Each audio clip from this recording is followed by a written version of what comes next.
Beloved ones, many people come to me with sadness in their eyes saying, Osho, I am not loved, I am ignored, I am rejected. And then they add, I beg, I plead, I try everything to be loved. I have seen this pattern for decades, and I want you to understand something very important. Love cannot be forced, love cannot be begged for. It is not something that you can acquire by speaking the right words, by performing the right rituals, or by making yourself small before another. Love is not a commodity to be earned. When you beg for love, you are telling the world that you are incomplete, that you are insufficient, and this is the beginning of suffering. I too have known moments of longing, moments when my heart felt empty, moments when I craved the warmth of connection, but in those times I discovered a truth. The more you beg, the more distant love becomes. Beloved ones, begging for love is a form of self-denial. When you ask someone to love you, you are saying to yourself, I am not enough. You are putting the power of your happiness outside yourself. You are surrendering your dignity and freedom for the hope that another will approve of you, that another will fill the emptiness inside. I have spent years observing my own heart and the hearts of others, and I realize that love can never grow in fear or desperation.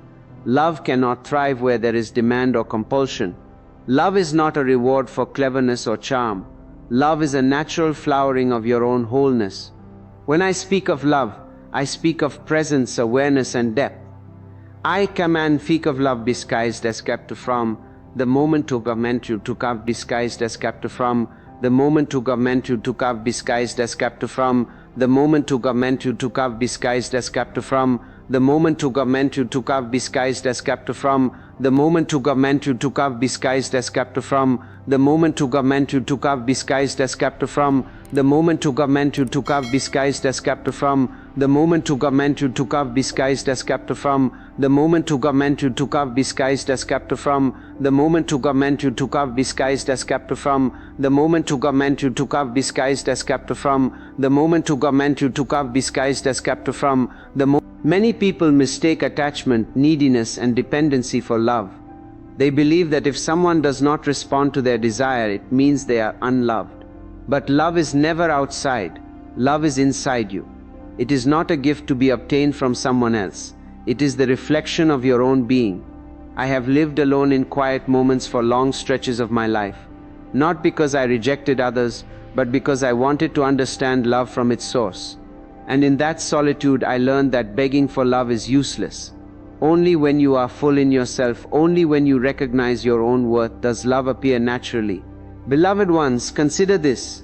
The trees do not ask for the sun's warmth. They grow, and the sun shines on them. The rivers do not plead to reach the ocean. They flow, and the ocean receives them. Love is like this. You do not have to demand it. You do not have to chase it. You do not have to beg for it. When your heart is open, your being radiant, love comes effortlessly. Begging only creates tension, anxiety, and emptiness. It is like trying to hold water in your hands. The harder you squeeze, the more it escapes. I have seen countless seekers wasting their lives trying to convince others to love them. They change themselves, they perform, they manipulate, all in the hope of being accepted. And yet I have also seen those who stop seeking, who stop begging, who stop shrinking themselves to fit someone else. Those people, simply by being alive and full, attract love naturally. And this is the first step, beloved ones. Recognize that you are enough. You do not need to beg for love.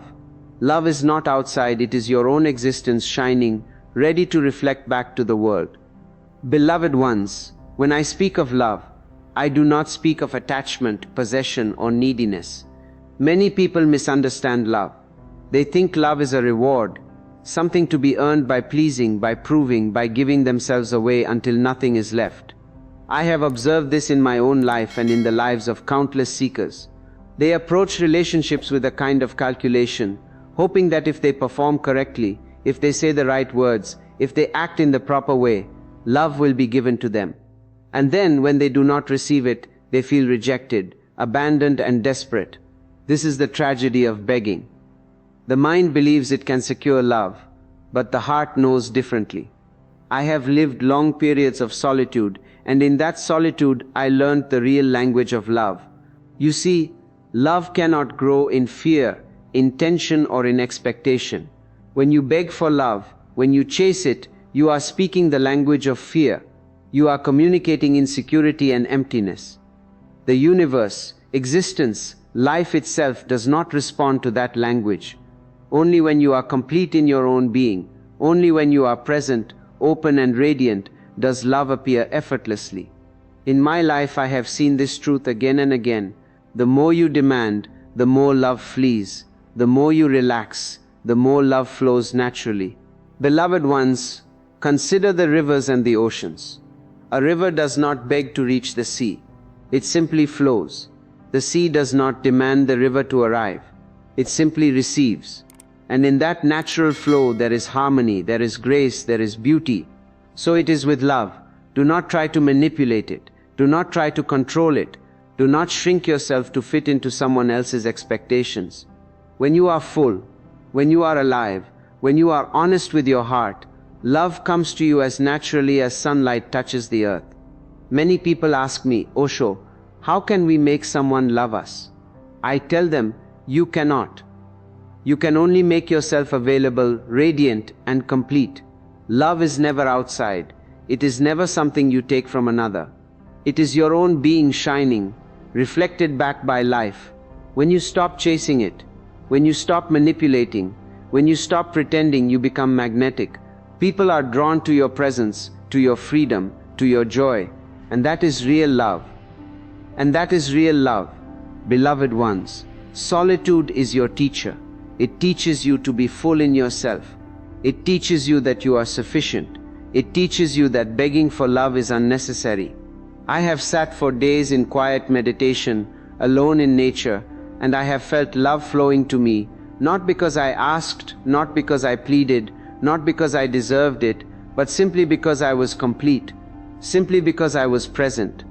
This is the art of never begging for love, to find completeness inside, to hold your own heart, to honor your own being, and then to allow love to flow naturally without force.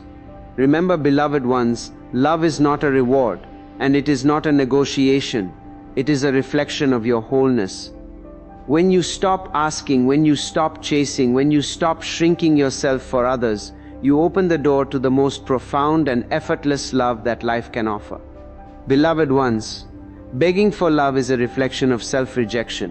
When you go to someone and say, please love me, you are in fact saying to yourself, I am not enough. I have seen this pattern in so many people, and I have felt it myself in the beginning of my journey. The mind believes it can secure love through effort, charm, or persuasion. The mind believes it can manipulate emotions, convince someone to care, and in doing so fill the emptiness inside. But the heart knows something different. The heart knows that love cannot be obtained by surrendering your dignity. Love is never outside. Love is the essence of your being, the reflection of your completeness, and the more you seek it as if it is missing, the more you deny yourself. I have walked alone for long periods, not because I rejected the world, but because I wanted to understand love in its purest form. In solitude, I discovered that the mind's strategies, pleading, convincing, performing, create tension and distance. The heart, however, grows in openness, acceptance, and self-respect. I learned to sit with myself, to breathe, to observe my longing without judgment, without the need to act, without the need to manipulate. And in that silence, in that inner fullness, love began to flow naturally. It arrived not because I demanded it, not because I chased it, but because I was whole, and wholeness always attracts love effortlessly. Beloved ones, consider this carefully. People who beg for love are often empty inside. They are constantly looking outside for validation, for recognition, for confirmation. This is a form of dependency, and dependency cannot create love. Love is free. It cannot be chained, bought, or forced. When you are dependent, when you are begging, you are putting your happiness, your energy, and your very being in the hands of another. This is a dangerous position. It makes you fragile, anxious, and insecure. But when you recognize your own value, when you hold your own heart, when you feel complete in your own presence, love is drawn to you effortlessly. I have also seen the paradox. Those who stop seeking, stop performing, stop begging, often find that love flows naturally to them. The world responds to fullness, not emptiness. People are attracted not to neediness, but to presence. The more you respect yourself, the more you honor your being, the more your heart radiates, the more love comes to you without effort. And this love is deep, authentic, and sustaining. It is not a temporary fix. It does not create dependency or fear. It is a reflection of the wholeness that you already possess. Beloved ones, begging for love is an illusion of separation. It creates a wall between you and life. When you understand that love is not outside, when you discover your own completeness, you step into a new reality. You become magnetic. Not through cleverness or manipulation, but through authenticity, presence, and freedom. This is the path I discovered in my own life, and I have seen it in the lives of countless seekers. Love is not earned, love is not demanded, love is lived, reflected, and shared from the fullness within. Beloved ones, I have often told people, do not be afraid of being alone. In solitude, you discover the deepest truths about yourself. I have spent long periods of my life alone, not because I rejected the world, but because I wanted to understand love from its root. When you are alone, you cannot hide from yourself. You cannot distract yourself with someone else's approval. You must sit with your own heart, face your own emptiness, and come to terms with your own being. And it is in this confrontation, in this embrace of yourself, that true love is born. When you are alone, you learn to hold yourself. You learn to nurture your own heart. Many people look for love outside because they have never learned to love themselves. They are dependent, insecure, always seeking validation. I have observed this in the lives of many seekers, and I have seen the pain it creates.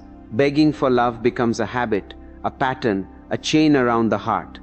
But solitude teaches you freedom. Solitude teaches you to celebrate your own presence, to honor your own being, to feel joy even when no one else notices. And from this joy, love begins to arise naturally. Beloved ones, consider the paradox. Those who beg for love are often the ones who cannot receive it fully. Their energy is restless, anxious, and incomplete. They are looking for someone else to fill the emptiness inside. But those who are alone, who have learned to hold themselves, who have discovered their own wholeness, are radiant. Their presence becomes magnetic. Love comes to them effortlessly because there is no neediness, no tension, no demand. Love flows naturally to completeness. It does not arrive because it is forced, but because it is mirrored back from the fullness inside. I have sat quietly in my own solitude and observed life in its beauty. I have seen that the universe responds not to begging, not to pleading, not to manipulation, but to presence. Those who are complete, those who are free, those who have embraced themselves entirely, attract love without trying. Their laughter is love, their calm is love, their joy is love. Love comes to those who have learned to live fully, without fear, without compromise, without shrinking themselves to fit the expectations of others. Beloved ones, solitude is not emptiness. It is the richest experience you can have. It is a mirror in which you can see your own wholeness. It teaches you patience, self-respect, and freedom. And when you are patient with yourself, when you respect your own heart, when you allow yourself to be free, love begins to appear naturally. Begging, chasing, demanding, these are distractions. They only keep you restless, anxious, and incomplete. But solitude teaches you presence, and presence is love. So remember this, beloved ones. Never fear being alone. Never feel incomplete when you are by yourself. Hold your own heart. Nurture your own being. Celebrate yourself. And when you are full, radiant, and awake in your own presence, love will come to you effortlessly, naturally, beautifully.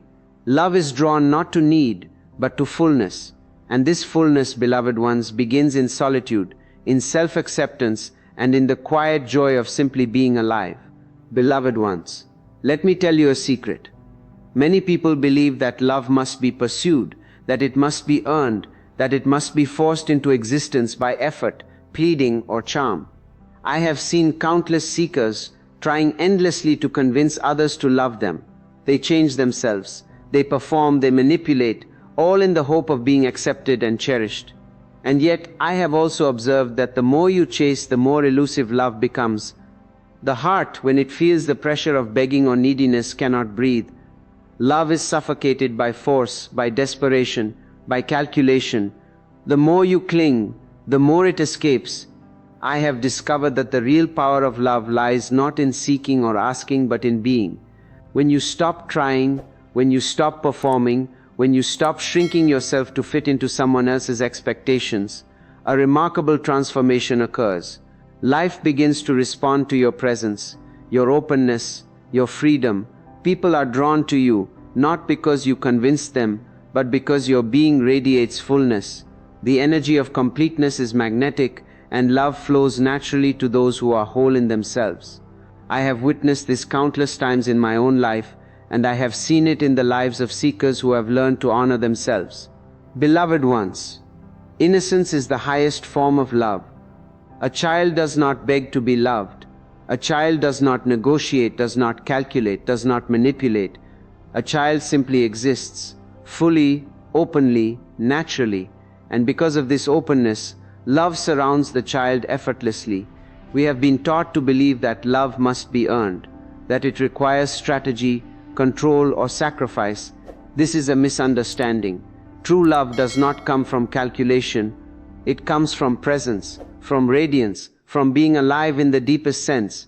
Many people ask me, Osho, how can we make someone love us?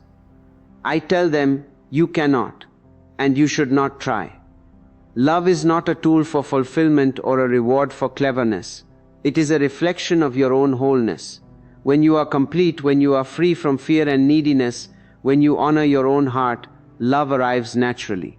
People are drawn to authenticity, to calm, to joy, to freedom. Begging, seeking, and manipulating block this natural flow. They create tension, anxiety, and separation. Beloved ones, the art of love is in presence. You do not need to demand, convince, or perform. You only need to be full, radiant, awake, and free. When you are complete, love flows to you without effort. It comes as naturally as the wind touching the trees, the river flowing to the ocean, the sun rising in the morning. This is the highest law of love. It cannot be commanded, it cannot be earned, it cannot be begged. It is a reflection of your own completeness, your own being, your own joy. So remember, beloved ones, stop begging, stop chasing, stop performing to be loved. Instead, cultivate your own fullness, celebrate yourself, honor your own heart, radiate freedom, joy, and authenticity. And love, in its truest, most effortless, most beautiful form, will come to you naturally, as a reflection of your own being, as an echo of your own wholeness, as the gift of life itself. Beloved ones, never forget this. You do not need to beg to be loved. You do not need to plead, to perform, to shrink yourself, or to make yourself small to be accepted. Love is not something outside you that must be captured or earned. It is not a reward for cleverness, charm, or obedience. Love is the reflection of your own completeness, your own wholeness, your own radiance. When you understand this, a great freedom arises in your heart. I have lived long periods alone, not because I rejected people, but because I wanted to discover this truth. And in that silence, in that aloneness, I saw that love comes effortlessly when you are full in yourself. Begging, chasing, demanding, trying to manipulate, it only pushes love away. Beloved ones, the universe, existence, life itself is always responding. But it responds to the quality of your being, not to your words, your fear, or your need. When your heart is restless, when it is desperate, when it is begging for recognition or validation, love cannot enter. But when your heart is calm, open, and radiant, love finds its way naturally. I have seen seekers transform simply by learning to honor themselves, by learning to celebrate their own presence, by learning to nurture their own being. The energy of completeness is magnetic. Love comes not because you demand it, but because you are already full. I have often told people, beloved ones, that solitude is not emptiness. Solitude is the richest teacher you will ever have. It teaches you to hold your own heart, to be your own companion, to enjoy your own presence. Many people fear being alone because they have never known this richness. They look for love outside, for validation, for approval, for attention. And when they do not find it, they beg, they plead, they perform. But when you learn to be alone with yourself, when you discover your own completeness, you no longer need to beg. You radiate love simply because you are alive, simply because you are awake, simply because you honor your being. Beloved ones, love is drawn to freedom, it is drawn to joy, it is drawn to authenticity. Those who are dependent, insecure, or desperate cannot attract love fully. They only attract mirrors of their own neediness. But those who are radiant, who are present, who are free in their hearts, attract love effortlessly. And this love is not temporary, it is not shallow, it is deep and sustaining. It mirrors your wholeness and celebrates your being. So, beloved ones, never beg to be loved. Instead, love yourself, nurture your heart, celebrate your being, honor your existence. When you are complete, radiant, and free, love comes to you as naturally as the sun rises in the morning, as naturally as the wind touches the trees, as naturally as the river flows to the ocean. You do not need to chase it, you do not need to demand it, you do not need to plead for it. Love is always there, waiting for you to recognize it in yourself first. And when you do, the world reflects it back effortlessly, beautifully, endlessly.